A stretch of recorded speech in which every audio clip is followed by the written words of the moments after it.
पुरातत्व विभागाच्या निर्देशानुसार विठ्ठल रुक्मिणी मंदिराचं जतन आणि संवर्धन करण्यात आल्याचं काम अंतिम टप्प्यात आलेलं आहे आणि आपण तुम्ही पाहू शकता की हे पुरातत्व विभागाच्या निदर्शनानुसार हे काम करण्यात आलेलं आहे।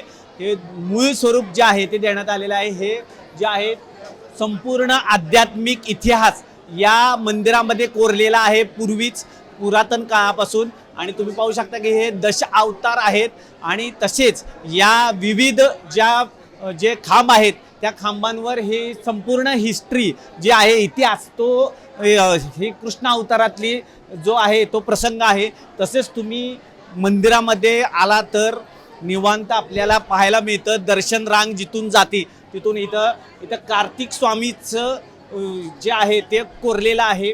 तसेच श्रावण बाळाचा जो इतिहास सांगितला जातो आध्यात्मिक स्टोरी आहे ती सांगितली जाते ते इथं आहे। एकंदरीत मंदिराचं जे मूळ स्वरूप आहे ते खुलून आलेलं आहे आणि जे विष्णूचा अवतार जे शेषशाही भगवान ते इथं दाखवण्यात आलेले आहेत आणि हे जे सगळं आपलं वैभव आहे पुरातन काळापासूनचा प्राचीन काळापासून ते परत एकदा दिसत आहे। लाइटिंग व्यवस्थित केलेली आहे। काय सांगाल आज दर्शन चालू झाले 24 तास संपूर्ण हिस्ट्री दिसते भाविकांना लाइटिंग केलंय बरोबर।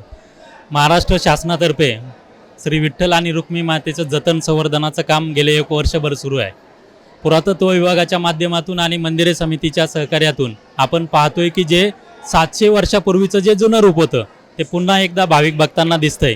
याच्यामध्ये जे गरुड खांब असेल इतर 16 खांबी 4 खांबी मुख्य गाभारा हे सर्व जे जुन्या पद्धतीचं जे त्याच्यावरती मूर्ती कोरलेल्या होत्या आता 16 खांबीमध्ये जो पाहिला ते इतिहास दशावतार पाहिला हे सर्व भाविकांना आता पूर्णपणे ते मनमोहक दृश्य पुन्हा एकदा दिसू लागले।